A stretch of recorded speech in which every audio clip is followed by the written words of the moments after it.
ಪ್ರಿಯರೇ, ಯೇಸು ಕ್ರಿಸ್ತನ ಪರಿಶುದ್ಧ ನಾಮದಲ್ಲಿ ನಿಮ್ಮನ್ನು ವಂದಿಸ್ತೇನೆ. ದೇವರ ವಾಕ್ಯ ಯೆಶಾಯನ ಪ್ರವಾದನೆ ಪುಸ್ತಕ 55ನೇ ಅಧ್ಯಾಯದ 8 ಮತ್ತು 9ನೇ ವಚನ. ಅಲ್ಲಿ ಹೀಗೆ ಬರೆಯಲ್ಪಟ್ಟಿದೆ: ನನ್ನ ಆಲೋಚನೆಗಳು ನಿಮ್ಮ ಆಲೋಚನೆಗಳಲ್ಲ, ನಿಮ್ಮ ಮಾರ್ಗಗಳು ನನ್ನ ಮಾರ್ಗಗಳಲ್ಲ.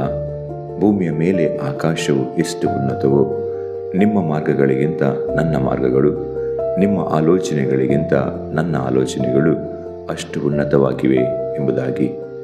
ಹೌದು ಪ್ರಿಯರೇ, ದೇವರು ನಮ್ಮ ಹಿತಕ್ಕಾಗಿ ಮಾಡಿರುವ ಆಲೋಚನೆಗಳು ವಿಶೇಷವಾಗಿದೆ, ಅದ್ಭುತವಾಗಿದೆ. ಅದು ವರ್ಣಿಸಲು ಅಸಾಧ್ಯವಾಗಿದೆ. ದೇವರು ದೊಡ್ಡವರು. ದೇವರ ಕಾರ್ಯ ನಮ್ಮ ಆಲೋಚನೆ, ನಮ್ಮ ಮಾರ್ಗಗಳಿಗಿಂತ ವಿಭಿನ್ನವಾಗಿದೆ, ಉನ್ನತವಾಗಿದೆ. ದೇವರು ನಿಮ್ಮನ್ನು ಆಶೀರ್ವದಿಸಲಿ. ಯೇಸು ಕ್ರಿಸ್ತನ ನಾಮದಲ್ಲಿ ಆಮೆನ್.